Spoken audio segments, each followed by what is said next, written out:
สรุปว่าအိဗယ်လေးကတော့အနစ်ချုပ်ပြောရရင်တော့ဆိုတဲ့ဖြစ်ပါတယ်အကြောင်းအရာတကူအကြာကြီး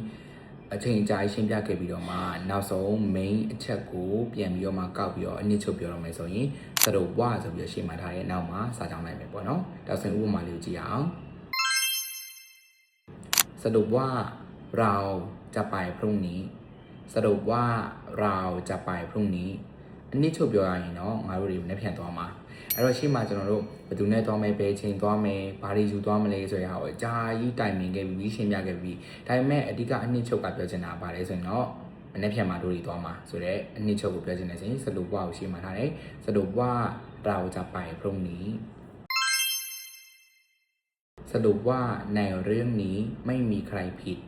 สรุปว่าในเรื่องนี้ไม่มีใครผิดสรุปว่าอันนี้ချုပ်ပြောရမယ်ဆိုလို့ရှင်တော့ในเรื่องนี้ဒီကိစ္စဒီအကြောင်းအရာမှာไม่มีใครผิดမိုင်းတူတရားမှမရှိဘူးဘယ်သူမှမမှားဘူးဆိုတဲ့အဓိပ္ပာယ်အဲ့တော့အနည်းချုပ်ပြောရမယ်ဆိုရင်တော့ဒီကိစ္စမှာဘယ်သူမှမမှားဘူးဒါဆိုလို့ရှိရင်တော့ကျွန်တော်တို့စရုပ်ဝါရဲ့အဓိပ္ပာယ်လေးကိုနားလည်မယ်လို့ထင်ပါတယ်ဒီလို grammar 3မိနစ်ကိုကျွန်တော်တို့ရဲ့ grammar video class ထဲမှာဒီလာလို့ရပါပြီနောက်ထပ် video လေးမှာထပ်တွေ့ပါမယ်နော်ကျေးဇူးတင်ပါတယ်